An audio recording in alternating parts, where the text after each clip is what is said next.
வழி எது அப்படின்னு கேட்டிங்கன்னா, அங்கே நிறைய பேர் சொல்கிறது பிரிவோட வழி. நாம் நேசித்த ஒருத்தர் இல்லை நம்மளை நேசித்த ஒருத்தர் ஏதோ ஒரு காரணங்களுக்காக நம்மளை விட்டு பிரிஞ்சு போகிறத எந்த சூழ்நிலையுமே யாராலையுமே ஏற்றுக்க முடியாது. இங்கே நிறைய பேர் இயல்பாக இருக்கலாம், ஆனால் அவங்களுக்குள்ளே ஏதோ ஒரு வழி இருந்துக்கிட்டு தான் இருக்கும். அதில் பிரிவோட வழிங்கிறது இருக்கிறதுலே இந்த உலகத்திலே கொடூரமானது.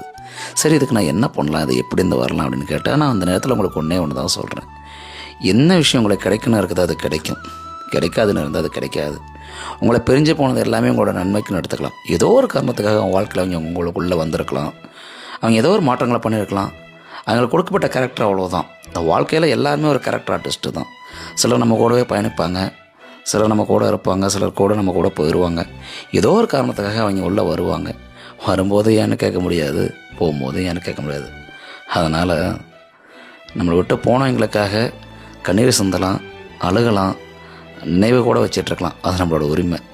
ஆனால் அவங்க நம்ம கூட இல்லையே ஏன் அப்படின்னு ஆராய்ச்சி பண்ணி புலம்புறதுல எந்த பிரயோஜனமும் இல்லை. நமக்கானவங்க வருவாங்க, நம்பிக்கையோட காத்துருங்க.